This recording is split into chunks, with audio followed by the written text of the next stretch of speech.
akakaze akhulume nani yena ngo, akakaze anibonge yena ngo ngokuvotela umkhonto wesizwe niwine ngalendlela enakwina ngayo. Ngakho ke umongameli uyabonga, nathi siyambongisa futhi. Anishayeleni izandla nje ngomsebenzi enawenza. Umsebenzi enawenza umongameli uthi angidlulise kinina ukuthi ningacabangi ukuthi lo kuyakurojwa kwenu sekuphelele obala. Uyazi umongameli ukuthi iningi lenu nikhathazekile ngokuthi amavoti enu aphela kanjani, udaba lwawo liphela kanjani. Umyalezo ke uthi liyaqala elezwa kuthiwa lifakiwe okufanele kuphendule kona uIEC nelwathi umkhonto wesizwe wasuyaphuma enkantolo wahoxisa. Kwakungekona ukuhoxa ngoba sekuyekwa icala, kukhona ukuhoxa okubizwa ngesizulu kuthiwa ukuhlehla kwenqama. Inqama iyahlehla iyothatha amandla. Nebala ke wahlehla umongameli eyolungisa okwakufanele akulungise. Wanede wakulungisa nje, walithatha udaba walibuyisela khona enkantolo. Udaba lisenkantolo njengoba sikhuluma ngani. Futhi njengoba lusenkantolo saqhakeka nje ukuthi iIEC yithi ayikho evidence. Seyibanjwe yini ke nabe sinikezwa ievidence etafuleni. Baqala kabusha abawa-IEC bathi sebecela ukuthi ba-extendelwe i-deadline. Yabona kumuntu ocela uku-extendelwe i-deadline usuke edidekile, suke ngazi ukuthi uzophendula athini. Yahlehla ke kanjalo udaba, kodwa umkhonto wesizwe abameli nalabo abasebenza lolo daba baphezwalo balindele nje ukuthi abaphendule phela enkantolo laba inkantolo eyathi abaphendule. Ngakho ke aluphelele lolu daba obala. Asilindeni nje sibekezele ngoba leyanto eyenzeka kwaIEC yicala elikhulu kabi lela lokurojwa kwamavoti angaka umkhonto wesizwe. Thina esingebona ochwepheshe, mina ke ngangikwagogo niyayazi indaba.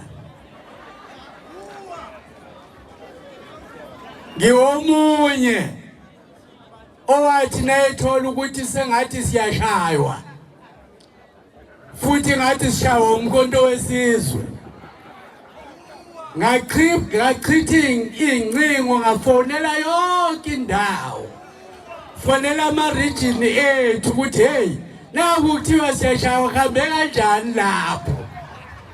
Hey engangikhuluma nabo ngangithi nangibuza nje ukuthi hey kuhambe kanjani lapho, athi umuntu ekubhujiwe. Hawu kubhubhe bani? Hey kubhubhe thina. Manje ke siyazi thina abalapha kwagogo ukuthi sabhujiswa kanjani, ikakhulukazi kulesifundazwe sethu. Lento yokuthi sathola u-45% kulesifundazwe sethu ayihambi ngokuyikho, ayihambi ngokuyikho. Asitholanga 45%. Funa basitshele nje ukuthi nawe nesanroba. Baphindileke bathi besirobhile emavotini ngesikhathi sathi siyofaka icala enkantolo. awu sebeyagijima bahlangana ngale inguyazana bashiya ngaphandle siyavuka sekuthiwa sekhona uhulumeni wobumbano. Awu yazi impela na unyama nambane emhlabeni uhlala ukhisha inyumbazana nje nokubani nje bese kuvele kugeze lesitsheni nje nako nokungenabuso into nje eyihlazo kabi ukuthi kuhlangane abantu abanamavoti amancane bonke abangakhethiwe abantu bese behlangana ngumkhonto wesizwe.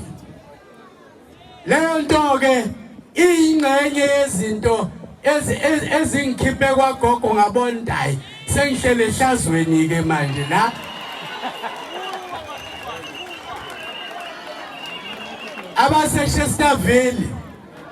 abase-Chesterville la iBlekese bayazi ukuthi khona la kule nkundla sasingcwaba ukomrade uBafuthi wakaNgcobo la ku-Road 4. Ngasho kuyona le nkundla ukuthi ungaconfirm nawe ukuthi usahleli kwagogo ngoba mhlawumbe uzohamba ngoba nami ngangingayiconfirm. Ngabatshela-ke futhi mina ukuthi eyami inkinga ingaphezulwana ngoba mina kwasekhambe zonke iy'ngane zami zaya emkontweni ngasala ngedwa kwagogo. Ngayikhuluma khona la kule nkundla ngiphelezela uBafuthi ngasho kodwa ukuthi nami angisenazi isiqiniseko ukuthi kuzohlala kakhulu. Ngesonto elalandela lokho-ke ngabe sengihamba-ke nami senginani-ke la manje engifuna ukuqinisekisa kinina ningangenwa nje ilo moya obuye ungena abanye wokuthi ngasuka mina kwagogo ngoba ngangizofuna isikhundla la emkontweni. Hayi ngaretire mina kwagogo zazikhona ikhundla nakhona ukube ngangithanda ngangizosifuna nje khona kwagogo.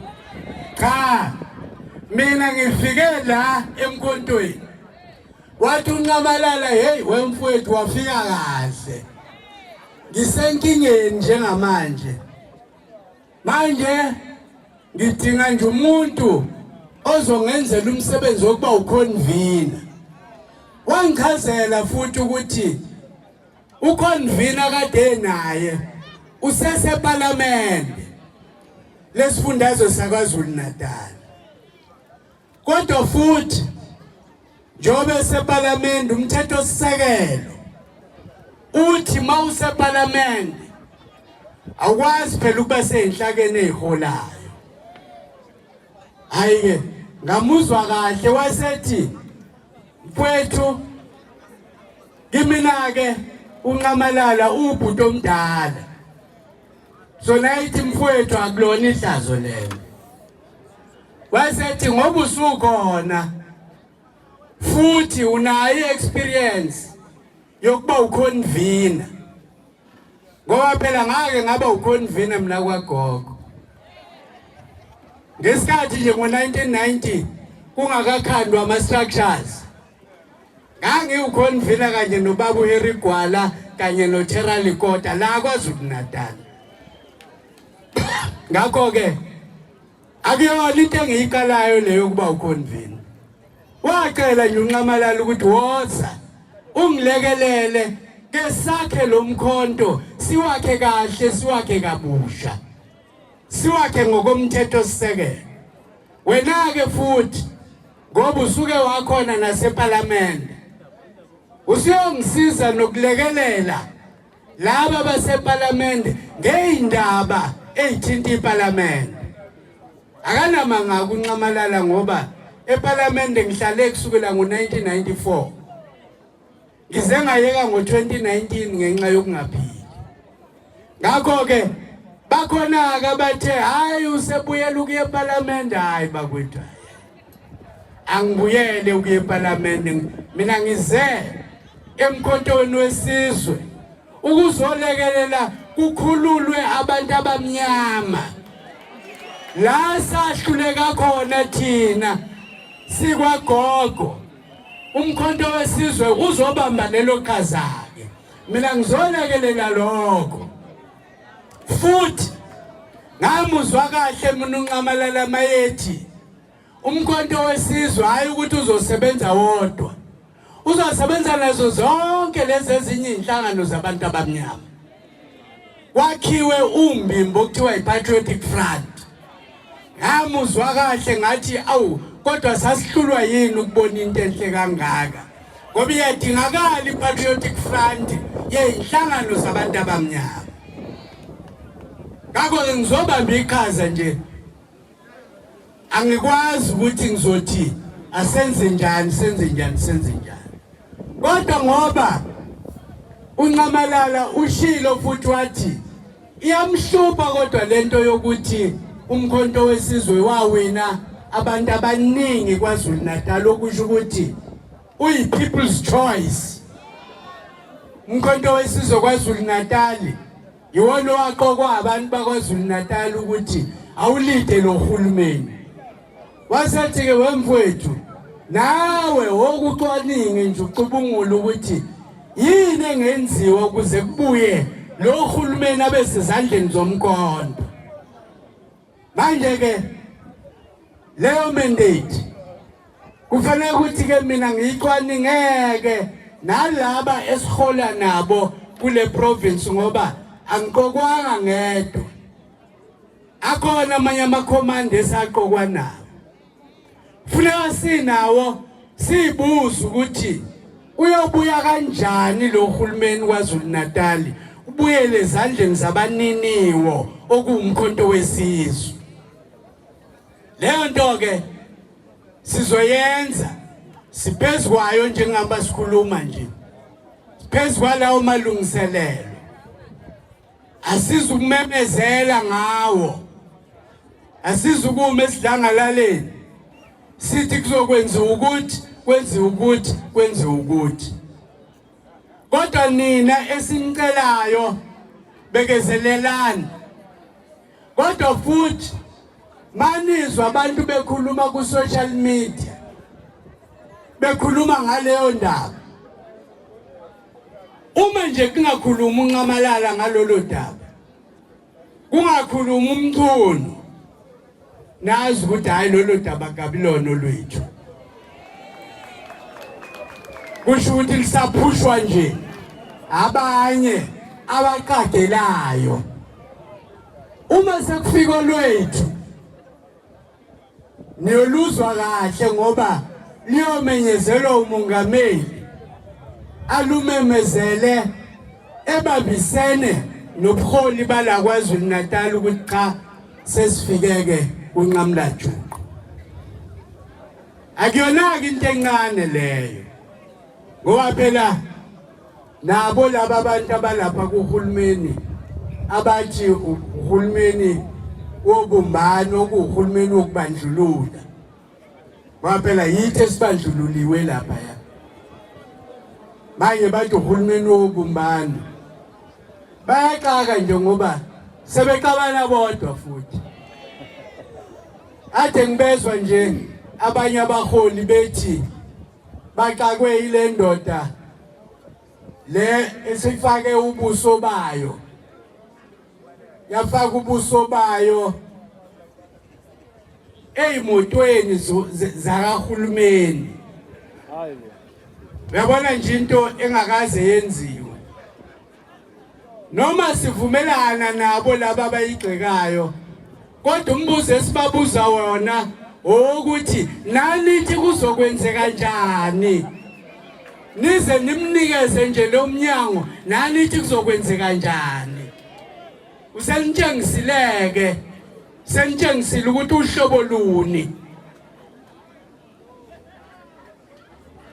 Asazi ukuthi bazoyithatha bayibeke phi leyo nkulumo yabo. Kodwa la kwahluleka khona nje leyanhlangano endala kunazo zonke inhlangano yahluleka mhla yathatha nje isinqumo sokuthi izohamba ehulumeni iyobambisana kuhulumeni ibambisane nabantu laba abagqoka ama-t-shirt alihlaza ibambisane nalaba okuthiwa i-Freedom Front Plus bonke laba bantu yilaba babesicindezele ngobandlululo lwabo yilaba namhlanje abasasibandlulula yilaba namhlanje abasasiqonela yilaba abaphikisa yonke into eyenzelwa ukuthi ithuthukise umuntu omnyama lapha eParliament.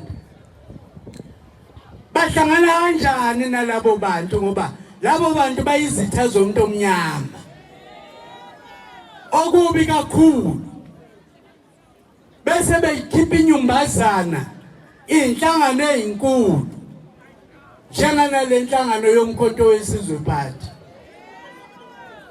ngawo ke lamavoti yarojwa ngawo kodwa iyona yesithathu enkulu la eSouth Africa ikala nokala yayingakaqedi ngisho 6 months yayisiba namavoti arojiwe kodwa ithatha ibeke kube inhlangano yesithathu ngokweinhlalo uyikhipha kanjani inyumbazana inhlangano engakho kusho ukuthi nje oqala udeleli lenhlangano kuphela udelela nabavoti bayo kodwa ke ngoba umkhonto wesizwe khona isizulu lesaselokishini ngelinye ilanga umkhonto wesizwe uzobakhipha ufake ngelinye nje ilanga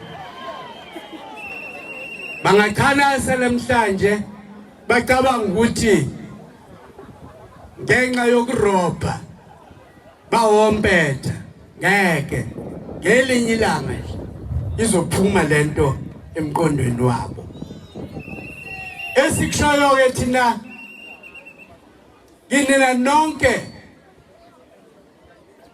makomando omkhonto wesizwe party asifunde eyintweni ebezenzeka kwagogo ngoba sonke njoba sila thina besikwagogo angisho ukuthi sonke besikwagogo bakhona mhlambe nababa nama experience ahlukile kwawakagogo lapha kwagogo wonke umuntu la emkhontweni wesizwe wakhishwa izinkinga ezidalwa ubuholi bethu balapha kwagogo wonke akekho waphuma ethanda nje kodwa sonke sathi nasibona unqamalala ukuthi awalikhanda elinye ikhaya nathi singakaphumi kodwa sasiliyosilangazela ukuthi awu uyadela wena osulapho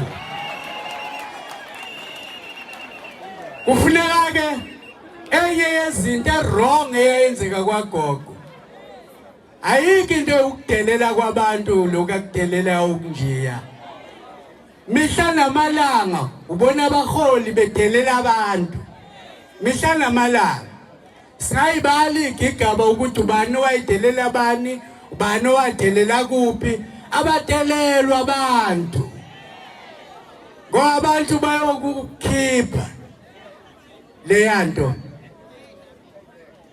yabona ke base sila emkhontweni wesizwe singabadelela abantu bakwethu singadelelani ngisho sisodwa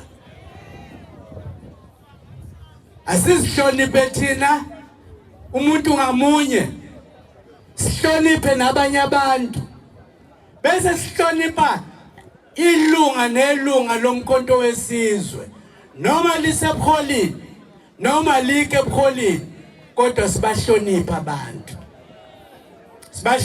abantu ngoba isona sisekelo leso sokwakha inhlangano sibagade abantu abasuka nalezi zinto ebezenzeka kwagogo abafika nazo ngapha emkhontweni wesizwe zizowulimaza umkhonto wesizwe kanti sithe iyona last line of defense manje sekuyona inhlangano manje sonke sesithembele kuyona.